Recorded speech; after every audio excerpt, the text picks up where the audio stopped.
ನಮಸ್ಕಾರ. ಆಹಾರ, ಆರೋಗ್ಯ, ಆಧ್ಯಾತ್ಮ ಈ ಸಂಸ್ಕಾರದ ಬೆಳಕಿಗೆ ತಮ್ಮೆಲ್ಲರಿಗೂ ಸ್ವಾಗತ, ಸುಸ್ವಾಗತ. ಇವತ್ತು ನಮ್ಮೊಂದಿಗಿದ್ದಾರೆ ಡಾಕ್ಟರ್ ಪರಿಮಳಾ ದೇವಿ ಅವರು. ಪ್ರಸೂತಿ ತಜ್ಞರು, ಸ್ತ್ರೀರೋಗ ತಜ್ಞರು, ಕಾಲ್ಪೋಸ್ಕೋಪಿ, ರೋಬೋಟಿಕ್ ಸರ್ಜರಿ, ಅದಲ್ಲದೇ ಅವರು ವಿಶ್ವ ದಾಖಲೆ ಮಾಡಿ ಗಿನ್ನಿಸ್ ವರ್ಲ್ಡ್ ರೆಕಾರ್ಡ್ ಅನ್ನ CA ಸರ್ವಿಕ್ಸ್ ಸ್ಕ್ರೀನಿಂಗ್ ನಲ್ಲಿ ಮಾಡಿದಂಥವ್ರು. ಅವರು ಇವತ್ತು ನಮಗೆ DNC ಅಂದ್ರೆ ಏನು, ಈ ಡಿ ಅಂದ್ರೆ ಏನು, ಸಿ ಅಂದ್ರೆ ಏನು, ಯಾಕೆ ಮಾಡ್ತಾರೆ ಅಂತ ತಿಳಿಸ್ಕೊಡ್ತಾ ಇದ್ದಾರೆ. ಯಾಕಂದ್ರೆ ಎಷ್ಟೋ ಜನರ ಮನಸ್ಸಿನಲ್ಲಿ ಅದ್ರ ಬಗ್ಗೆ ತಪ್ಪು ಕಲ್ಪನೆಗಳಿದೆ. ಅದು ಯಾಕೆ ಮಾಡ್ತಾರೆ, ಏನಕ್ಕೆ ಮಾಡ್ತಾರೆ ಅನ್ನೋದು ಗೊತ್ತಿರೋದಿಲ್ಲ. DNC ಮಾಡಿದ ತಕ್ಷಣ ಮಕ್ಕಳು ಹುಡ್ತಾರೆ ಅನ್ನೋ ಭಾವನೆ ಕೆಲವ್ರಿಗಿದೆ.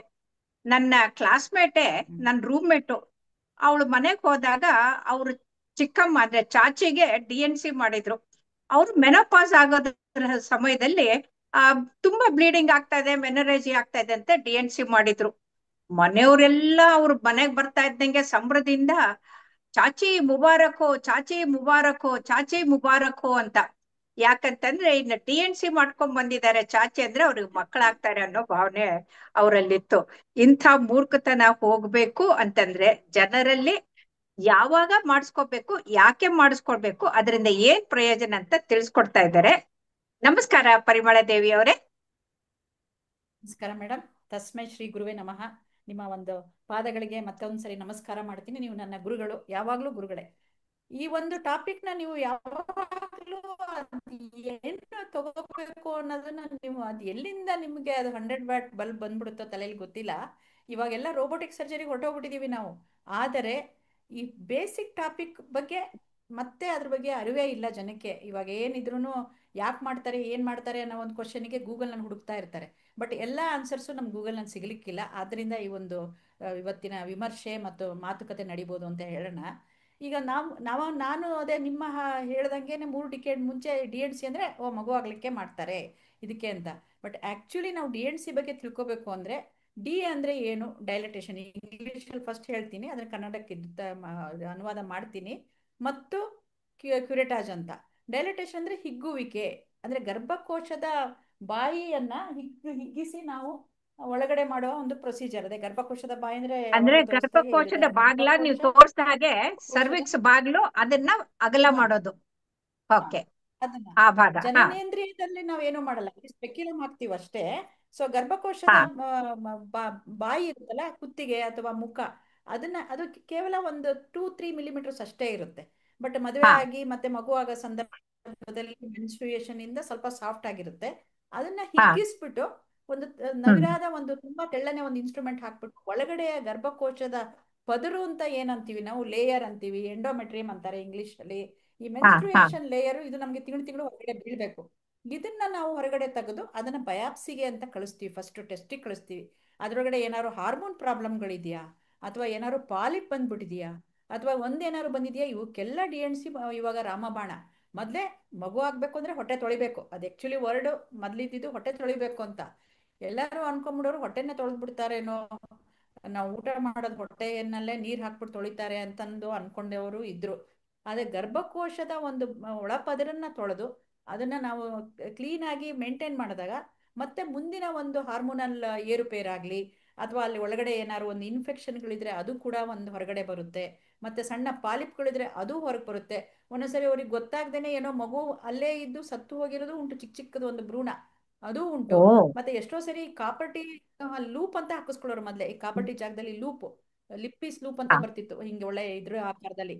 ಆ ಲೂಪ್ ನ ಹಾಕೊಂಡು ಮಕ್ಕಳಾಗದಿದ್ದಕ್ಕೆ ಒಂದು ಯಾರೋ ಒಂದು ಅವಾಗೆಲ್ಲ ತಜ್ಞರ ಕೊರತೆ ಇದ್ದಿದ್ ಕಾಲ ಹಾಕೊಂಡು ಅದನ್ನ ಮರ್ತ್ ಬಿಟ್ಟಿರೋರು. 55-60 ವರ್ಷ ಆದಾಗ ನಾವು OPD ನಲ್ಲಿ ನೋಡಿದೀವಿ. KMC ನಲ್ಲಿ ಓದ್ತಾ ಇರ್ಬೇಕಾರೆ ನಮ್ಮ ಒಂದು ಅಲ್ಮಾ ಮೀಟರ್ ನಲ್ಲಿ ಬರೀ ಡಿಸ್ಚಾರ್ಜ್, ಅಮ್ಮಂಗೆ ಡಿಸ್ಚಾರ್ಜ್ ಯಾಕೆ ಅಂತ ನೋಡಿದ್ರೆ ಅವಾಗ ಇನ್ನೂ ಸ್ಕ್ಯಾನಿಂಗ್ ಬಂದಿರಲಿಲ್ಲ. ಒಳಗಡೆ ನೋಡಿ DNC ಮಾಡಿದ್ರೆ ಡಿಸ್ಚಾರ್ಜ್ ಅಂದ್ರೆ ಒಂದು ಬಿಳಿ ಡಿಸ್ಚಾರ್ಜ್ ಅನ್ನ, ಕೆಂಪು ಸೆರಗನ? ಬಿಳಿದು ಕೆಂಪು ಎರಡೂನು, ಅಥವಾ ಸ್ಮೆಲ್ ಎರಡೂ ಇರೋದು. ಇರುತ್ತೆ, ಯಾಕಂದ್ರೆ ಎರಡೂ ಕ್ಯಾರಿಂಗ್ ಇರುತ್ತೆ. ಹಾ ಬಾಡಿ ಹಾ ಅಲ್ಲೇ ಕೂತ್ ಬಿಟ್ಟಿರ್ತಿತ್ತು. ನಾವು ನಮ್ಮ ಒಂದು 2 ಡಿಕೇಡ್ 3 ಡಿಕೇಡ್ ಮುಂಚೆ ಇದನ್ನ ತುಂಬಾ ಹಾ ಪುಡಿ ಪುಡಿ ಆಗಿರೋದನ್ನ ತೆಗಿತಿದ್ವಿ DNC ಮೂಲಕ. ಹೀಗೆ DNCಗೆ ಹಲವಾರು ಕಾರಣಗಳು ಅಂತ ನಾವು ಹೇಳ್ಬೋದು ಆಕ್ಚುಲಿ DNC ಮಾಡೋದಕ್ಕೆ. ಮತ್ತೆ ಹಾ ಮಕ್ಕಳಾಗದಿದ್ದು ವಿಷಯದಲ್ಲಿ ಸ್ಪೆಷಲ್ ಆಗಿ ಹಾ ಮಾತಾಡಿದಾಗ ಅದಕ್ಕೆ ಹ್ಮ್ ಕಾರಣ ನಮ್ಗೆ ಇವಾಗ ಈ ಮಾಡರ್ನ್ ಟೈಮ್ನಲ್ಲಿ ಬರೀ DNC ಅಂದ್ರೆ ಆಗಲ್ಲ. Under the hysteroscopic vision. ಯಾಕೆಂದ್ರೆ ನಾವು ಇವಾಗ ಏನೇ ಮಾಡಿದ್ರು ಎವಿಡೆನ್ಸ್ ಬೇಸ್ಡೇ ಮಾಡಬೇಕು. That is our medical legal instructions. ಹಾ ಸೊ ನಾವು ಅವಾಗ ಹಿಗ್ಗಳಿಕೆ ಮಾಡುವಾಗ ಸ್ಕೋಪ್ನ ಹಾಕಿ ಅಂಡರ್ ವಿಷನ್ ನಾವು ಆ ಪದರನ್ನ ನೋಡ್ತೀವಿ. ನೋಡಿದ್ಮೇಲೆ ನಮ್ಗೆ ಎಷ್ಟು ಬೇಕೋ ಅಷ್ಟು, ಯಾವ ಭಾಗದಲ್ಲಿ ನಮ್ಗೆ ತೊಂದರೆ ಇದೆಯೋ ಆ ಭಾಗನ ತೋರಿಸುತ್ತೆ ಅದು. ಯಾಕೆಂದ್ರೆ ಹಾ ಫುಲ್ ಹಾ ನಾವು ಎಂಡೋಮೆಟ್ರಿಯಂನ ತೆಗಿಬೇಕು ಅಂತಿಲ್ಲ ಇವಾಗ. ನಮ್ಗೆ ಪ್ಯಾಚಿ ಹೌದು ಹೌದು ಇರ್ಬೋದು, ಹೌದು ಫುಲ್ ಹೌದು. ತೆಗಿಬಹುದು. ನಾವು ಈಗ 45 ವರ್ಷದವ್ರಿಗೆ ಮಾಡಿದ್ರೆ ನಾವು ಅವ್ರಿಗೆ ಏನಾದ್ರು ಅಲ್ಲಿ ಕ್ಯಾನ್ಸರ್ ಸೂಚನೆ ಕಾಣಿಸ್ತಾ ಇದೆಯಾ ಅಂತ ನನ್ನ ಹಿಸ್ಟೋಸ್ಕೋಪ್ ಅಲ್ಲಿ ನೋಡ್ಬೋದು. ನೋಡಿ ಹಾ ಆ ಹಾ. ಭಾಗದಲ್ಲಿ ಮುಖ್ಯವಾಗಿ ಬಯಾಪ್ಸಿ ತೆಗೆದಾಗ ನಮಗೆ ಸ್ಪೆಸಿಫಿಕ್ ಡಯಾಗ್ನೋಸಿಸ್ ಓ ಓ. ಗೊತ್ತಾಗುತ್ತೆ. ಹೀಗೆ ಅದೇ ಓಕೆ, ಅಂದ್ರೆ ಈಗ ಹಳೆ ಕಾಲದಲ್ಲಿ ಕೊಬ್ಬರಿ ತುರ್ದಂಗೆ ಎಲ್ಲಾ ಹಾ, ಕೆರ್ದು ಕೆರ್ದು ಹಾ, ಕೆರ್ದು ತೆಗೆದ್ ಬಿಡ್ತಾ ಇದ್ರು. ಅದು ಎಲ್ಲ ಬೇಕಾಗಿದ್ದು ಎಲ್ಲ ಬೇಡಾಗಿದ್ದು ಎಲ್ಲ ಫುಲ್. ತೆಗಿತಾ ಇದ್ರು. ಆದ್ರೆ ಈಗ ಹೌದು ಹೌದು, ಅದು ಯಾವ ಭಾಗದಲ್ಲಿ ಕೆಲವಕ್ಕೆ ಬೇಕೋ ಅಷ್ಟನ್ನು ಮಾತ್ರ ಕ್ಯೂರೇಟ್ ಮಾಡ್ತಾ ಇದ್ದೀರಿ ಅಂತ. ಹ್ಮ್. ಫೋಕಸ್ಡ್. ಆಮೇಲೆ ಎಸ್ಪೆಷಲಿ ಮಕ್ಕಳಾಗ್ದಿರೋ ಇವ್ರನ್ನಲ್ಲಿ ನಾನು ಹೇಳ್ತೀನಿ, ಒಂದು ಮುಖ್ಯವಾಗಿ ಎಲ್ಲರಿಗೂ ಗೊತ್ತಿರಬೇಕು. ನಾವು ಯೂಶಲಿ ಅವ್ರಿಗೆ ಏನ್ ಹೇಳ್ತೀವಿ, ನಾವು ಎಂಡೋಮೆಟ್ರಿಯಂ ಸ್ವಲ್ಪ ಸ್ಕ್ರಾಚ್ ಮಾಡ್ತೀವಿ ಅಂತ ಹೇಳ್ತೀವಿ ಇವಾಗ. ಅದು ಕರೆಕ್ಟ್ ವರ್ಡ್. ಯಾಕೆಂದ್ರೆ ನಾವು ಅಲ್ಲಿ ಎಂಡೋಮೆಟ್ರಿಯಂ ಫುಲ್ ತೆಗಿಬೇಕು ಅಂತಿಲ್ಲ. ಯಾಕೆ ನಾವು ಅದನ್ನ ಸ್ಕ್ಯಾನ್ ಅಲ್ಲಿ ನೋಡಿರ್ತೀವಿ, ಇದು ಹಿಸ್ಟೋಸ್ಕೋಪ್ ಅಲ್ಲಿ ಎಂಡೋಮೆಟ್ರಿಯಂ ನೋಡಿರ್ತೀವಿ. ಅಂದ್ರೆ ಏನು ಸ್ವಲ್ಪ ಅಂತ ದಯವಿಟ್ಟು ತೋರಿಸಿ ಎಲ್ಲಿರುತ್ತೆ ಅಂತ. ಮೆನ್ಸ್ಟ್ರುಯೇಷನ್ ಲೇಯರ್, ಮೆನ್ಸ್ಟ್ರುಯೇಷನ್ ಲೇಯರ್ ಸ್ವಲ್ಪ ಅದನ್ನ ನಾವು ಹೀಗೆ ಸ್ಕ್ರಾಚ್ ಮಾಡ್ಬಿಟ್ಟು ಬಿಟ್ಟಾಗ ಮಗುನ ಚೆನ್ನಾಗಿ ಅದು ಕೂರಿಸ್ಕೊಳ್ಳುತ್ತೆ, ಇಂಪ್ಲಾಂಟೇಶನ್. ಹಾ ಸೊ ಆದ್ರಿಂದ ಇದು ಇವಾಗ DNC ಅಂತ ಏನಿದೆ, ಇದು ಹಲವಾರು ವಿಧದಲ್ಲಿ ನಡೀತಾ ಇದೆ ಇವಾಗ. ನಾವು ಮೊದಲೇ ಅದನ್ನ ಏನು ಒಂದು ರಾ ಆಗಿ DNC, ಹೊಟ್ಟೆ ತೊಳಿಬೇಕಮ್ಮ ಅಥವಾ ಗರ್ಭಚೀಲನ ವಾಶ್ ಮಾಡ್ಬೇಕಮ್ಮ ಮತ್ತೆ ಅದನ್ನ ತೊಳೆದ್ಬಿಟ್ಟು ಬಯಾಪ್ಸಿ ಕಳಿಸ್ಬೇಕಮ್ಮ ಅಂತ ಏನ್ ಹೇಳ್ತಿದ್ವಿ, ಅದು ಇವಾಗ ಹಿಸ್ಟ್ರೋಸ್ಕೋಪಿಕಲಿ ಗೈಡೆಡ್ ಆಗುತ್ತೆ. ಹಾ ಮತ್ತೆ ಹಾ ಇನ್ನೊಂದು ಮುಖ್ಯವಾಗಿ ನಾವು DNC ನ ತಪ್ಪಾಗಿ ಯೂಸ್ ಮಾಡ್ತೀವಿ ಅಫ್ಕೋರ್ಸ್ ಅಲ್ಲಿ. ಸಕ್ಷನ್ ಎವ್ಯಾಕ್ಯುಯೇಷನ್, ಈಗ ಅಬಾರ್ಷನ್ ಆಗ್ಬಿಟ್ಟಿರುತ್ತೆ ಒಂದು ತಾಯಿಗೆ 2 ತಿಂಗಳು 3 ತಿಂಗಳು, ಅವಳಿಗೆ ಗೊತ್ತಿಲ್ಲದೇನೆ ಅವಳು ತುಂಬಾ ಬ್ಲೀಡಿಂಗ್ ಅಂತ ಬರ್ತಾಳೆ. ಅವಾಗ ಮುಖ್ಯವಾಗಿ ನಮಗೆ ಸಹಾಯಕ್ಕೆ ಬರೋದು ಈ DNCನೇ. ಆದ್ರೆ ನಾವು ಅದನ್ನ ಸಕ್ಷನ್ ಕ್ಯಾನುಲಾ ಹಾಕಿ ಆ ಪ್ರಾಡಕ್ಟ್ಸ್ ಉಳಿದಿದ್ದನ್ನ ತೆಗಿತೀವಿ. ಆ ಮಗುವಿನ ಒಂದು ಭ್ರೂಣ ಏನಾದ್ರು ಉಳ್ಕೊಂಡಿದ್ರೆ ಅದನ್ನ ತೆಗೆದಾಗ ಹಾ ತಕ್ಷಣ ಅವಳಿಗೆ ಬ್ಲೀಡಿಂಗ್ ಕಡಿಮೆ ಆಗಿ ತುಂಬಾ ಆರೋಗ್ಯವಂತಳಾಗ್ಬಿಡ್ತಾಳೆ. ಆಮೇಲೆ ಹಾ ಡೆಲಿವರಿ ಆದ ಪ್ಲಾಸೆಂಟಾ ಟಿಶ್ಯೂ ಉಳ್ಕೋಬಹುದು. ಡೆಲಿವರಿ ಹಾ. ಆಗೋಗಿಟ್ಟಿದೆ ಆದ್ರೆ ಪ್ಲಾಸೆಂಟಾ ಒಂದು ಟಿಶ್ಯೂ ಒಂದು ತುಂಡು ಅಲ್ಲೇ ಉಳ್ಕೊಂಡ್ಬಿಟ್ಟಿರುತ್ತೆ ಅದು. ಹಾ ಉಳ್ಕೊಂಡ್ಬಿಡುತ್ತೆ. ಅದು ಒಳ್ಳೇದಲ್ಲ. ಅವಳು ಖಂಡಿತ ಅವಳು ತುಂಬಾ ಬ್ಲೀಡ್ ಆಗಿ ಮತ್ತೆ ಅವಳು ಶಾಕಿಗೆ ಕೂಡ ಹೋಗ್ಬೋದು ಹೆರಿಗೆ ರೂಮ್ ನಲ್ಲಿ. ಅಥವಾ ಅವಳು ಮುಂದೆ ಹಾಗೆ ಇಟ್ಕೊಂಡು ಹೋದ್ರು ಅಂಥವ್ರಿಗೆ ಅವಳು ಬ್ಲೀಡಿಂಗ್ ಯಾವಾಗ್ಲೂ ಹೊಟ್ಟೆ ವಿಪರೀತ ಜಾಸ್ತಿ ಕಿಚ್ಚು. ಆಗುತ್ತಲ್ವಾ ಆ ತರ ತುಂಡು ಉಳ್ಕೊಂಡ್ಬಿಟ್ರೆ? ಹೌದು ಹೌದು ಹೌದು ಹೌದು. ಅದು ಏನಿದ್ರು ಅದು ಫೋಕಸ್ ಆಫ್ ಇನ್ಫೆಕ್ಷನ್ ಆಗುತ್ತೆ. ಮತ್ತೆ ಅದು ಹಾ ಯಾವಾಗ್ಲೂ ಮೆನ್ಸ್ಟ್ರುಯೇಷನ್ ನ ಕಂಟ್ರೋಲಿಗೆ ತರಕ್ಕೆ ಅದು ಬಿಡಲ್ಲ. ಸೊ ಹಾಗಾಗಿ ಹಾ ಅದು ಹಾ ಯಾವಾಗ್ಲೂ ಆ ತೊಂದರೆ ಒಳಗೆ ಇಲ್ಲ. ಸಮ್ಟೈಮ್ಸ್ ಅವ್ರಿಗೆ ಹೊರಗಡೆ ತುಂಬಾ ದಿವಸ ಆದ್ಮೇಲೂ ಬರ್ತಾರೆ. ಬಂದು ಹಾ ನಾವು ಇದು ಹಾ ಮಾಡಿದಾಗ ಓಲ್ಡ್ ಪ್ಲಾಸೆಂಟಲ್ ಟಿಶ್ಯೂ ಅಂತಾನು ಬರುತ್ತೆ DNC ನಲ್ಲಿ. ಇದೆಲ್ಲ ಕೆಲವು ಕಾರಣಗಳಿಗೆ ನಮ್ಗೆ ಇದೊಂದು DNC ತುಂಬಾ ಒಂದು ಹೃದಯಕ್ಕೆ ಹತ್ತಿರವಾಗಿರೋ ಪ್ರೊಸೀಜರ್ ಇದು. ಏನೋ ಒಂದು ಡಯಾಗ್ನೋಸಿಸ್ ಆಗ್ಬೇಕಾದ್ರೂ ಬೇಕು, ಟ್ರೀಟ್ಮೆಂಟ್ ಆಗ್ಬೇಕಾದ್ರೂ ಬೇಕು ಇದು. ಆಮೇಲೆ ಹಾ ನಾವು ಅವರಿಗೆ ಮೆನೋಪಾಸಲ್ ವುಮೆನ್ಗೆ ತುಂಬಾ ಹೆವಿ ಬ್ಲೀಡಿಂಗ್ ಇದೆ ಅಂದ ತಕ್ಷಣ ಹಿಸ್ಟೆಕ್ಟಮಿನೇ ಮಾಡಬೇಕು ಅಂತಿಲ್ಲ. DNC ಮಾಡಿ 3-4 ವರ್ಷ ನಾವು ಗರ್ಭಚೀಲ ತೆಗಿದಂಗೆ ತುಂಬಾ ಸರಿ ಬಿಡ್ತೀವಿ. ಯಾಕಂದ್ರೆ ಅದ್ರ ಜೊತೆಗೆ ಒಂದು ಮಿರಿನಾ ಅಂತಂದು ನಾವು ಇವಾಗಲೇ ಡಿಸ್ಕಸ್ ಮಾಡಿದ್ವಿ, ಒಂದು ಹಾರ್ಮೋನ್ ಒಂದು ಔಷಧನೂ ಇಟ್ಬಿಡ್ತೀವಿ ಒಳಗಡೆ. ಅದನ್ನ ಇಡ್ಬೇಕಾದ್ರೆ ಒಂದ್ಸರಿ ನಾವು ಕ್ಲೀನ್ ಮಾಡಲೇಬೇಕು. ಹಾಗೆ ಹಾ. ಇಟ್ಬಿಟ್ರೆ ಅದ್ರದ್ದು ಫುಲ್ ಪ್ರಭಾವ ಗರ್ಭಕೋಶದ ಒಂದು ಟ್ರೀಟ್ಮೆಂಟ್ ಮೇಲೆ ಆಗಲ್ಲ. ಸೊ ಈ ಎಲ್ಲ ಕಾರಣಗಳಿಗೆ ಈ ಗರ್ಭಕೋಶನ DNC, ಡೈಲಟೇಷನ್ ಅಂಡ್ ಕ್ಯೂರೆಟಾಜ್ ಅಂತ ಏನ್ ಹೇಳ್ತೀವಿ, ಇದು ಇವಾಗ್ಲೂ ಅವಾಗಿನ ಕಾಲದಿಂದಲೂ ಈಗ್ಲೂ ಇದು ಒಂದು ಬೇರೆ ರೂಪದಲ್ಲಿ ನಡೀತಾನೆ ಇದೆ. ಸೊ ಇದನ್ನ ನಾವು ಆದಷ್ಟು ಒಂದೊಂದ್ಸರಿ ಇವಾಗ ಇನ್ನೊಂದು ನಾನು ಮುಖ್ಯಾಂಶ ಹೇಳ್ಬೇಕು. DNC ಅಂದ ತಕ್ಷಣ ನಾವು ಅನಸ್ತೇಷದೊಳಗೆ ಹೋಗ್ಬೇಕಪ್ಪ, ನೋವು ಆಗುತ್ತಪ್ಪ, ಲೋಕಲ್ ನಲ್ಲಿ ಮಾಡ್ತಾರೆ, ಇದೆಲ್ಲ ಇದೆ. ಲೋಕಲ್ ನಲ್ಲಿ ಮೊದಲೇ ನಾವು ತುಂಬಾ ಮಾಡ್ತಿದ್ವಿ. ಯಾಕಂದ್ರೆ ಅವಾಗ ನಮ್ಗೆ ಅರಿವಳಿಕೆ ತಜ್ಞರ ಕೊರತೆ ಇತ್ತು. ಮತ್ತೆ ಅವಾಗ ನಮ್ಗೆ ಇನ್ಶೂರೆನ್ಸ್ಗಳೇನು ಇರಲಿಲ್ಲ. ಆದ್ರೆ ಇವಾಗ ನಾವು ಅನಸ್ತೇಷಿಯಾದಲ್ಲಿ ಮಾಡ್ತೀವಿ. ಯಾಕಂದ್ರೆ ಹಿಸ್ಟೋಸ್ಕೋಪಿ ಹಾಕಿ ಅಂಡರ್ ವಿಷನ್ ಮಾಡಬೇಕು. ಬಟ್ ಇನ್ನೊಂದು OPD ಪ್ರೊಸೀಜರ್ ಮಾಡ್ತೀವಿ, ಎಂಡೋಮೆಟ್ರಿಯಲ್ ಬಯಾಪ್ಸಿ ಅಂತ. ಅಲ್ಲಿ ಕೂಡ ನಾವು ಡೈಲಟೇಷನ್ ಮಾಡಬೇಕು ಅಂದ್ರೂ ಅದು ಇಷ್ಟು ಒಂದು 3-4 ನಲ್ಲಿ ಇರುತ್ತೆ, ಪ್ಲಾಸ್ಟಿಕ್ ಕೆನುಲಾ ತರ. ಅದನ್ನ ಹಾಕಿ ಅಲ್ಲಿಂದ ಎಂಡೋಮೆಟ್ರಿಯಂನ ತಗೊಳ್ತೀವಿ ಆಸ್ ಎ OPD ಪ್ರೊಸೀಜರ್. ಇದೆಲ್ಲ ಕೆಲವು ಆಫೀಸ್ ಪ್ರೊಸೀಜರ್ಸ್ ಅಂತ. ಇಲ್ಲಿ ಡೈಲಟೇಷನ್ ಬೇಕಾಗಲ್ಲ, ಬರೀ ಬಯಾಪ್ಸಿ ಮಾತ್ರ ತಗೊಳ್ತೀವಿ. ಹಾಗಾಗಿ ನಮ್ಮ ಹೆಂಗಳೆಯರು ಎಸ್ಪೆಷಲಿ ಮೆನೋಪಾಸಲ್ ಟೈಮ್ನಲ್ಲಿ ಏನಾದ್ರೂ ಜಾಸ್ತಿ ತೊಂದರೆಗಳಾದಾಗ ಹೆದರ್ಕೊಳ್ಳದೆ ಬಂದು ಎಲ್ಲ ಒಂದು ವಯಸ್ಸಿನ ಅನುಗುಣವಾಗಿ ಈ ಸರ್ವಿಸ್ನ ಕೊಡಬೇಕಾಗುತ್ತೆ ಅಂತ ನಾವು ಹೇಳ್ಬೋದು. DNC-ನ ಅಂದ್ರೆ ನೀವು ಇನ್ನು ಮಕ್ಕಳಾಗದೆ ಇದ್ದವ್ರಿಗೆ ಗರ್ಭಚೀಲಿದು ಬಾಯಿ ಚಿಕ್ಕದಾಗಿದ್ದಾಗ ಡೈಲೇಟ್ ಮಾಡ್ತೀರಿ. ಎಷ್ಟೋ ಮಕ್ಕಳಾಗ್ಬಿಟ್ಟು ಮೆನೋಪಾಸ್ ಡೈಲಟೇಷನ್ ಆಗೋ ಸಮಯಕ್ಕೆ ಬಂದವ್ರಿಗೆ ನೀವು ಮಾಡ್ಬೇಕಾದ್ರೆ ಅವಾಗೇನ್ ಡೈಲೆಟೇಷನ್ ಬೇಕಾಗಲ್ಲ, ಅವಾಗ ಬರೀ ಕ್ಯೂರಿಟೇಜ್ ಸಾಕಾಗತ್ತೆ ಅಲ್ವಾ? ಡೈಲಟೇಷನ್ ಬೇಕಾಗುತ್ತೆ. ಇಲ್ಲ ಇಲ್ಲ, ಡೈಲಟೇಷನ್ ಆಫೀಸ್ ಪ್ರೊಸೀಜರ್ ತರ ಮಾಡಿದ್ರೆ ಅದು 3 mm ನಾವು ಒಂದು ಪಿಪೆಲೆ ಅಂತ ಬರುತ್ತೆ, ಪಿಪೆಲೆ ಬಯಾಪ್ಸಿ. ಅದನ್ನ ಹಾಕಿ ತಕೊಂಡ್ಬಿಡ್ತೀವಿ. ಬಟ್ ಅದು ತುಂಬಾ ಸ್ಪೆಸಿಫಿಕ್ ಫೈಂಡಿಂಗ್ಸ್ ಬರಲ್ಲ ಅದ್ರಾಗ, ಯಾವುದೋ ಒಂದ್ ಹಾ ಎರಡು ಹಾ ಏರಿಯಾ ಟಚ್ ಮಾಡಿ ತೆಗಿಬಹುದು. ಬಟ್ ನಾವು ಮೆನೋಪಾಸಲ್ ವುಮೆನ್ಗೂ ಡೈಲಿಟೇಷನ್ ಮಾಡ್ಲೇಬೇಕು, ಯಾಕಂದ್ರೆ ಅವ್ರದ್ದು ಸರ್ವಿಕ್ಸ್ ಗರ್ಭಕೋಶದ ಬಾಯಿ ಅಟ್ರೋಪಿ ಆಗ್ತಾ ಇರುತ್ತೆ, ಮುಚ್ಕೊಳ್ತಾ ಓ ಇರುತ್ತೆ, ಓ ಅದು ಹಾರ್ಮೋನ್. ಸರಿ ಸರಿ ಸರಿ. ಸೊ ಹಾ ಅವಾಗಲೂ ಕೂಡ ಹಾ ನಾವು ಡೈಲಿಟೇಷನ್ ಮಾಡಬೇಕು. ಕೆಲವು ಮೆಡಿಸಿನ್ಸು ಬಂದಿದ್ದಾವೆ, ಮೆಡಿಸಿನ್ ಇಟ್ಟ ಮೇಲೆ 1 ಗಂಟೆನಲ್ಲಿ ತಾನೇ ಸ್ವಲ್ಪ ಸಾಫ್ಟಾಗಿ ಓಪನ್ ಆಗುತ್ತೆ ಅವರು ಹಾ ಸ್ವಲ್ಪ. ಆಮೇಲೆ ನಾವು ನಿಧಾನಕ್ಕೆ ಡೈಲಿಟೇಷನ್ ಮಾಡಿ ಒಂದು 6 mm 7 mm ಅಂತ ಡೈಲಿಟರ್ಸ್ ಇರುತ್ತೆ, ತುಂಬಾ ಒಂದು ನಾಜೂಕಾದ ಡೈಲಿಟರ್ಸ್. ಅದನ್ನ ಯೂಸ್ ಮಾಡಿ ನಾವು ಆಮೇಲೆ ಬಯಾಪ್ಸಿನ ತಕೊಳ್ತೀವಿ. ಅದರಿಂದನೇ ಸಾಕಷ್ಟು ಜನ ಗುಣಮುಖರಾಗೋ ಸಂದರ್ಭ ಇದೆ. ಆದರೆ ಅದರೊಳಗಡೆ ಕ್ಯಾನ್ಸರ್ ಇಲ್ಲ ಅನ್ನೋದನ್ನ ಪತ್ತೆ ಹಚ್ಚಕ್ಕೆ ಮಾತ್ರ ಇದು ತುಂಬಾ ಬೇಕಾದ ಒಂದು ಪ್ರೊಸೀಜರ್ ನಮಗೆ. ಈ ಎಂಡೋಮೆಟ್ರಿಯಲ್ ಬ್ಯಾಪ್ಸ್ ಇಲ್ಲದೆ ನಾವು ಆಪರೇಷನ್ ಮಾಡಿದ್ರೆ ನಮಗೆ ಲೀಗಲ್ ಪ್ರಾಬ್ಲಮ್ಸ್ ನಲ್ಲಿ ಕೂಡ ನಾವು ವೈದ್ಯರು ಸಿಗಾಕೋಬಹುದು ಅನ್ನೋದನ್ನ ನಾವು ಒಂದು ಎಚ್ಚರಿಕೆ ಕೊಡ್ತೇನೆ. ಇದನ್ನ ಮಾಡಿಬಿಟ್ಟೆ ನಾವು ಆಪರೇಷನ್ಗೆ ಮುಂದುವರಿಬೇಕು. ಎಲ್ಲೋ ಮಾಡ್ಬೋದು, ಏನಿಲ್ದೇನೆ ಮಾಡ್ಬೋದು, ಏನು ಇಲ್ಲದೆ. ಬಟ್ ಯಾವ್ದೋ 100ರಲ್ಲಿ ಒಬ್ಬರಿಗೆ ಕ್ಯಾನ್ಸರ್ ಇರುತ್ತೆ, ಅದು ಮಿಸ್ ಆಗಬಾರ್ದು ನಮಗೆ. ಸೊ ಅದಕ್ಕೆ ಬಯಾಪ್ಸಿ ಮಾಡಿ ನಾವು ಮುಂದುವರಿಬೇಕು ಇದನ್ನ. ಆದ್ರಿಂದ ಡೈಲಿಟೇಷನ್ ಕ್ಯೂರೇಟರ್ಸ್ ತುಂಬಾ ಮುಖ್ಯ ನಮಗೆ. ಅಂದ್ರೆ ಕೆಲವ್ರಿಗೆ ನೀವು ಡಿ-ಎನ್-ಸಿ ಮಾಡಿದ್ರಿ ಅಂತಂದ್ರೆ ಮಕ್ಳು ಹುಡ್ತಾರೆ ಅನ್ನೋ ಒಂದು ಆಸೆ ಇರುತ್ತೆ. ಇನ್ ಕೆಲವ್ರಿಗೆ ಡಿ-ಎನ್-ಸಿ ಮಾಡಿದ್ರೆ ಎಲ್ಲಿ ಕ್ಯಾನ್ಸರ್ ಅಂತ ಹೇಳ್ತಾರೋ ಅನ್ನೋ ಭಯನೂ ಹಾ, ಇರುತ್ತೆ. ಇರುತ್ತೆ ಸೊ ಇರುತ್ತೆ ಹಾಗಾಗಿ ಇದು ಇರುತ್ತೆ. ಮಾಡೋದ್ರಿಂದ ಏನೇನು ಪ್ರಯೋಜನ, ಮತ್ತೆ ಅವ್ರಿಗೆ ಹೇಗೆ ಭರವಸೆ ಕೊಡ್ತೀರಿ ನೀವು ಅಂತ ಪೇಷಂಟ್ಗಳಿಗೆ? ಅದೇ ಈಗ ನಾವು ಮಾತಾಡ್ಬೇಕು, ಬರೀ ಅವ್ರಿಗೆ ಹೇಳಿದ್ರೆ ಆಗಲ್ಲ. ಏನೇನು ಇದೆ ನಮ್ಮ ಹತ್ರ. ಇವಾಗ ಒಬ್ಳೊಬ್ರು ಹೆವಿ ಬ್ಲೀಡಿಂಗ್ ಇದೆ, ಈಗ ಒಂದು 45 ವರ್ಷದವರು. ಇವತ್ತು ಆ್ಯಕ್ಚುಲಿ ನಾನು ಈಗ ಒಂದು 12 ಗಂಟೆಗೆ ಮಾಡೋ ಒಂದು ಕೇಸೇ ಅದು. ಇವಾಗ ಅವರಿಗೆ ಒಂದು 38 39 ವರ್ಷ. ಅವರು ಇಷ್ಟು ಹೆವಿ ಬ್ಲೀಡಿಂಗ್ ಆಗ್ಬಿಟ್ಟಿದೆ ಅಂದರೆ ಅವ್ರಿಗೇನೋ ಹಾರ್ಮೋನಲ್ ಪ್ರಾಬ್ಲಮ್ಸ್ ಇರ್ಬೋದು. ಯಾಕಂದ್ರೆ ಗರ್ಭಕೋಶದ ಒಂದು ಸ್ಕ್ಯಾನಿಂಗ್ ಮಾಡಿದಾಗ ಅಲ್ಲಿ ಯಾವುದೇ ಒಂದು ಪಾಲಿಪ್ ಇಲ್ಲ, ಯಾವುದೇ ಒಂದು ಗೆಡ್ಡೆ ಹ್ಮ್ ಇಲ್ಲ ಅವಳಿಗೆ. ಮತ್ತು ಯಾವುದೇ ಒಂದು ಅವಳಿಗೆ ಎಂಡೋಮೆಟ್ರಿಯಲ್ ಥಿಕ್ನೆಸ್ ಅಂತೀವಿ, ಇದಕ್ಕೂ ಕೂಡ ಡಿ-ಎನ್-ಸಿ ತುಂಬ ಮಾಡ್ತೀವಿ, ಯಾವುದೂ ಇಲ್ಲ. ಆದರೂ ಕೂಡ ಯಾಕೆ ಇವ್ರಿಗೆ ಹೀಗೆ ಬ್ಲೀಡಿಂಗ್ ಅಂದಾಗ ಅವ್ರಿಗೆ ಒಂದು ಸ್ಟ್ರೆಸ್ ಹಾರ್ಮೋನ್ ರಿಲೀಸ್ ಇರ್ಬೋದು. ಮನೆಯಲ್ಲಿ ಡೊಮೆಸ್ಟಿಕ್ ಟೈಮ್ನಲ್ಲಿ ಅವರಿಗೆ ಮಕ್ಕಳದ್ದು ಯಾವುದೋ ಒಂದು ವಿಷಯದಲ್ಲಿ ಒಂದು ಭಯ ಬಂದು ಸಡನ್ಲಿ ಹಾರ್ಮೋನ್ ಸರ್ಜ್ ಆಗಿರ್ಬೋದು. ಆದರೆ ನಾವು ಕೌನ್ಸಿಲ್ ಮಾಡಿದಾಗ ಅವ್ರಿಗೆ ನಾವು ಹೇಳಬೇಕು, ದೇರ್ ಇಸ್ ಒನ್ ಕಂಡೀಷನ್ ನಮ್ಮ ಗೈನಕಾಲಜಿನಲ್ಲಿ, ಅಗಮೆಂಟೆಡ್ ಯೂಟ್ರೈನ್ ಬ್ಲೀಡಿಂಗ್. ಮೊದಲೇ ನಾವು ಅದಕ್ಕೆ DUB ಅಂತಿದ್ವಿ, ಡಿಸ್ಫಂಕ್ಷನಲ್ ಯೂಟ್ರೈನ್ ಬ್ಲೀಡಿಂಗ್ ಅಂತಿದ್ವಿ ಮೇಡಮ್. ಅದನ್ನ ಇವಾಗ ಮತ್ತೆ ಟರ್ಮಿನಾಲಜಿ ಚೇಂಜ್ ಆಗಿದೆ, ಅಗ್ಯುಮೆಂಟೆಡ್ AUB ಅಂತೀವಿ.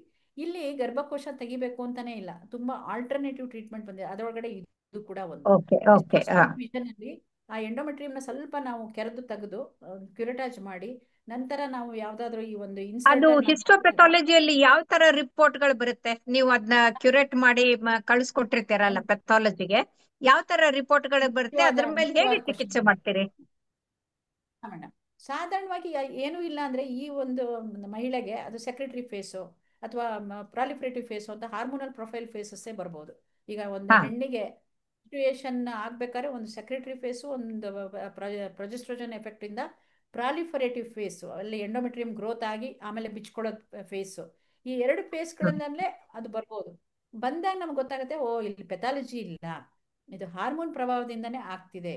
ಸೊ ಅಂದಾಗ ನಾವು ಸ್ವಲ್ಪ ಅದನ್ನ ಮತ್ತೆ ಹಸನಾಗಿ ಅದನ್ನ ಕ್ಯೂರಿಟಾಜ್ ಮಾಡಿ ಮತ್ತೆ ಯಾವ್ದಾದ್ರು ಔಷಧಿ ಕೊಟ್ಟಾಗ ಅವ್ರು ಸಾಕಷ್ಟು ಹಿಸ್ಟೆಕ್ಟಮಿ ಇಲ್ದೇನೆ ಚೆನ್ನಾಗಾಗೋ ಸಂಭವ ತುಂಬಾ ಇರುತ್ತೆ, ಓ ಓ 70-80% ಓ ಓ ಓ. ಅಕಸ್ಮಾತ್ ಅಂದ್ರೆ ಅವ್ರಿಗೆ ಇದು ಮಾಡೋದ್ರಿಂದ ಎಂಡೋಮೆಟ್ರಿಯಂ. ದೊಡ್ಡ ಸರ್ಜರಿಯನ್ನ ಅವಾಯ್ಡ್ ಮಾಡಬಹುದು. ಹೌದು ಆಮೇಲೆ ಅವ್ರಿಗೆ ಹೌದು ಚಿಕಿತ್ಸೆ ರೂಪದಲ್ಲಿ ಮಕ್ಕಳು ಹುಟ್ಟೋ ಹಾಗೋ ಮಾಡಬಹುದು. ಹೌದು ಆಮೇಲೆ ಹೌದು. ಅವ್ರಿಗೆ ಕ್ಯಾನ್ಸರ್ ಇದೇನೋ ಇಲ್ವಂತನೂ ಕಂಡು ಹಿಡಿದ್ಬಿಟ್ಟು ಅದಕ್ಕೂ ಮುಖ್ಯವಾದ ಕೂಡ ಮುಖ್ಯವಾದ ಭರವಸೆ ಕೊಡಬಹುದು. ಹಾ ಹೌದು. ಆಮೇಲೆ ಅವ್ರಿಗೆ ನಾವು ಕೌನ್ಸಿಲಿಂಗ್ ಮಾಡಬೇಕು. ಆಮೇಲೆ ಅವರಿಗೆ ಅವ್ರು ಅಂತಾರೆ, ನಾವು ಟ್ಯಾಬ್ಲೆಟ್ ತಗೊಂಡು ಕಡಿಮೆ ಮಾಡ್ಕೊಳ್ತೀವಿ ಬಿಡಿ, ನಮಗೆ ಇದು ಬೇಡ ಅಂತಾರೆ. ನೀವು ಟ್ಯಾಬ್ಲೆಟ್ ಹ್ಮ್ ತಗೊಳ್ತಾ ಹೋದ್ರೆ ಎಷ್ಟರವರೆಗೂ ತಗೊಳ್ತೀಯಾ? ಅದು ಅದೇ. ಹಾರ್ಮೋನಲ್ ಪ್ರೊಫೈಲ್ ಅದು ಸೆಟ್ಲ್ ಆಗಲ್ಲ. ಹೌದು ಈ ಹೌದು ಹೌದು. ತಗೊಳ್ತಾ ಹೋದ್ರೆ ನಿಮಗೆ ಬ್ರೆಸ್ಟು ಇದೆ, ಹೆಣ್ಮಕ್ಳಿಗೆ ಸ್ತನಾನು ಇರೋದ್ರಿಂದ, ಯಾಕೆಂದ್ರೆ ಎದೆ ಹಾಲು ಕುಡಿಸೋ ಒಂದು ದೊಡ್ಡ ಒಂದು ಮಹತ್ಕಾರ್ಯ ಒಂದು ಇರೋದ್ರಿಂದ ಬ್ರೆಸ್ಟ್ ಮೇಲೆ ಅದು ಹ್ಮ್ ಪ್ರಭಾವ ಬೀರುತ್ತೆ ಟ್ಯಾಬ್ಲೆಟ್. ನೀವು ಇಲ್ಲಿ ಹ್ಮ್ ತಪ್ಪಿಸ್ಕೊಳ್ತೀರಾ, ಅಲ್ಲಿ ಸಿಗಾಕೊಳ್ತೀರಾ, ಅಲ್ಲಿ ಮತ್ತೆ ಗೆಡ್ಡೆಗಳು ಬರ್ಬೋದು. ಆದ್ರಿಂದ ಇದನ್ನು ಎರಡನ್ನೂ ನಾವು ಬ್ಯಾಲೆನ್ಸ್ ಮಾಡಬೇಕು ಅಂದ್ರೆ ಒಂದು ಸರಿ ಈ ಚಿಕ್ಕದಾದ ಒಂದು DNC ಪ್ರೊಸೀಜರ್ನ ನೀವು ಮಾಡಿಕೊಂಡು ಮುಂದಿನ ಒಂದು ಆರೋಗ್ಯನ ನೀವು ಪಡ್ಕೊಳ್ಳಿ ಅಂತ ಆದಷ್ಟು ಇದು ನಾನು ಹೇಳೋ ಒಂದು ಪರಿಪಾಠ ಅನ್ಬೋದು. ಸೊ ಹಾಗಾಗಿ ಹೌದು ಹೌದು. ನನ್ನ ಒಂದು ಪ್ರಾಕ್ಟೀಸ್ ಅಲ್ಲಿ ಹೇಳಬೇಕು ಅಂದ್ರೆ ತುಂಬಾ ನಾನು ಹಿಸ್ಟೆಕ್ಟಮಿಗಳನ್ನ ಪ್ರಿವೆನ್ಷನ್ ಮಾಡ್ತಾನೆ ಹೋಗ್ತೀನಿ, ಒಂದು ಕಾಲ್ಪೋಸ್ಕೋಪಿಯಿಂದ ಇಲ್ಲ ಅಂತಂದ್ರೆ ಈ ಒಂದು ಆಲ್ಟರ್ನೇಟಿವ್ ಚಿಕ್ಕ ಚಿಕ್ಕ ಪ್ರೊಸೀಜರ್ಸ್ಗಳಿಂದ, ತುಂಬಾ ಮುಖ್ಯವಾದ ಪ್ರೊಸೀಜರ್ಗಳಿದೆ. ಓಕೆ, ಈಗ ನೀವು ಈ ತರ ಡಿ-ಎನ್-ಸಿ ಮಾಡೋದ್ರಿಂದ ಯಾರಿಗೆ ಡಿಸ್ಮೆನೋರಿಯಾ ಇರುತ್ತೆ, ಮುಟ್ಟಾಗದ ಸಮಯದಲ್ಲಿ ನೋವಿರುತ್ತೆ, ಅದು ಕೂಡ ಕಡಿಮೆ ಆಗುತ್ತೆ ಅವ್ರಿಗೆ? ಕರೆಕ್ಟ್. ಹೌದು ಮೇಡಮ್, ಹೌದು. ಡಿಸ್ಮೆನೋರಿಯಕ್ಕೂ ಮಾಡ್ತೀವಿ. ಇವಾಗೆಲ್ಲ ಸ್ವಲ್ಪ ಟ್ಯಾಬ್ಲೆಟ್ ಇಂದನೂ ಅವರಿಗೆ ಓರಲ್ ಪಿಲ್ಸ್ ಅಂತ ಹಿಂಗೆ ಕೊಟ್ಟು ಸಮ ಮಾಡೋದು ಇದೀವಿ. ಅಕಸ್ಮಾತ್ ಅವರಿಗೆ ತುಂಬಾ ಡಿಸ್ಮೆನೋರಿಯಾ ಇದ್ರೆ, ಮದುವೆ ಆದವರಿದ್ರೆ ಅದನ್ನ 2 ಪಾಯಿಂಟ್ ಅಲ್ಲಿ 2 ಅಡ್ವಾಂಟೇಜ್ ತಗೊಳಕ್ಕೆ, ಒಂದು ಮಗು ಆಗ್ಲಿಕ್ಕೆ ಒಂದು ಸ್ವಲ್ಪ ಕ್ಲೀನ್ ಮಾಡಿದ್ರೆ ಒಳ್ಳೇದು ಅಂತ, ಮತ್ತು ಆ ಟೈಮಲ್ಲಿ ಡೈಲಿಟೇಷನ್ ಮಾಡೋದ್ರಿಂದ ಇದೊಂದು ಮುಖ್ಯವಾದ ಪ್ರಶ್ನೆ ಹೇಳಿದ್ರಿ ಮೇಡಮ್. ಯಾಕೆಂದರೆ ಎಷ್ಟೋ ಸರಿ ಅವರಿಗೆ ಸರ್ವೈಕಲ್ ರೀಜನಲ್ಲಿ ಸ್ಟಿನೋಸಿಸ್ ಥರ ಸರ್ವಿಕ್ಸ್ ಇರೋದ್ರಿಂದ ಹಾ, ಮುಚ್ಚಾಕೊಂಡಿರೋದ್ರಿಂದ ಸೆಮೆನ್ ಎಂಟ್ರಿ ಆಗಿರೋದಿಲ್ಲ. ನೀವು ಓಕೆ. ಇದೊಂದು ಹಾ. ಪ್ರಶ್ನೆ ಕೇಳಿದಕ್ಕೆ ನಾನು ನಿಮಗೆ ನಮಸ್ಕಾರ ಮಾಡಬೇಕು. ಆಸ್ ಎ ನಾನ್ ಗೈನಕಾಲಜಿಸ್ಟ್ ಈ ಪ್ರಶ್ನೆಗೆ ನೀವು ಬಂದಿದ್ದಕ್ಕೆ. ಯಾಕೆಂದರೆ ಹ್ಮ್. ಸೆಮೆನ್ ಎಂಟ್ರಿ ಆಗದೇನೆ ಅದು ಹೋಗಿ ಅಲ್ಲಿ ಅಂಡಾಣುವನ್ನು ಅದು ಹಿಡ್ಕೊಳ್ಳೋಕ್ಕೆ ಸಾಧ್ಯ ಇಲ್ಲ. ಸೊ ಈ ಡೈಲಿಟೇಷನ್ ಮಾಡೋದು ಕೂಡ ಒಂದು ಮುಖ್ಯವಾದ ಪ್ರೊಸೀಜರ್. ಬರೀ ಡೈಲಿಟೇಷನ್ ಎಲ್ಲಿ ಮಾಡ್ತೀವಿ ಅಂದರೆ ಇಲ್ಲಿ, ಮತ್ತು ಮೆನೋಪಾಸಲ್ ಲೇಡಿನಲ್ಲಿ ಒಂದೊಂದ್ಸರಿ ಮೆನ್ಸ್ಟ್ರುಯೇಷನ್ ಇನ್ನೂ ಹಾಗೆ ಸ್ಟಾಪ್ ಆಗಿರಲ್ಲ. ಆದರೆ ಮೆನ್ಸ್ಟ್ರುಯೇಷನ್ ಒಳಗೇ ಕಟ್ಕೊಂಡು ಕಟ್ಕೊಂಡು ಪಸ್ ಥರ ಡಿಸ್ಚಾರ್ಜ್ ಮಾಡ್ಕೊಂಡು ಬರ್ತಾರೆ. ಅದು ಯಾಕೆಂದರೆ ಆ ಸರ್ವಿಕ್ಸ್ ಕ್ಲೋಸ್ ಆಗ್ತಾ ಇರುತ್ತೆ. ಅಲ್ಲಿನ ಸ್ವಲ್ಪ ಡೈಲಿಟೇಷನ್ ಮಾಡೋದ್ರಿಂದ, ಈಗ ನಾವು ಬ್ಲ್ಯಾಡರಿಗೆ ಹೆಂಗೆ ಸಿಸ್ಟೋಸ್ಕೋಪಿನಲ್ಲಿ ಡೈಲಿಟೇಷನ್ ಮಾಡ್ತೀವಿ ಯುರೆತ್ರ ಚಿಕ್ಕದಾಗ್ತಾ ಇರೋದಕ್ಕೆ, ಹಾಗೆ ಮಾಡೋದ್ರಿಂದ ಮತ್ತೆ ಇವರು ಆರೋಗ್ಯದ ಕಡೆ ಮುಖ ಮಾಡ್ಬೋದು ಸ್ವಲ್ಪ ಈ ಏಜ್ನವರು. ಮತ್ತು ಚಿಕ್ಕವರು ಮಕ್ಕಳಾಗೋ ವಿಷಯದಲ್ಲಿ ಸಹಾಯ ಆಗೇ ಆಗುತ್ತೆ ಅವರಿಗೆ ದಾಂಪತ್ಯ ಜೀವನದಲ್ಲಿ. ಓಕೆ. ಹಾಗಾದ್ರೆ ನಮ್ಮ ವೀಕ್ಷಕರಿಗೆ ಸರಳವಾಗಿ 1 2 3 4 5 ಈ DNCದು ಯಾಕೆ ಮಾಡ್ಬೇಕು, ಏಕ್ ಮಾಡ್ಬೇಕು, ಅದರಿಂದ ಪ್ರಯೋಜನ ಏನಂತ ಒಂದು ಸೂಕ್ಷ್ಮವಾಗಿ ಅವ್ರಿಗೆ ಕಿವಿ ಮಾತುಗಳನ್ನ ಹೇಳ್ತೀರಾ?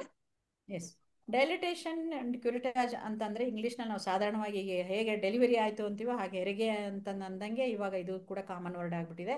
ಹಿಗ್ಗುವಿಕೆ ಮತ್ತು ಅದನ್ನು ಸಡಿಲಿಸಿ ನಾವು ಅದನ್ನು ಕೆರೆತವನ್ನು ಮಾಡುವುದು ಅಂತ ಒಂದು ಮಾತು.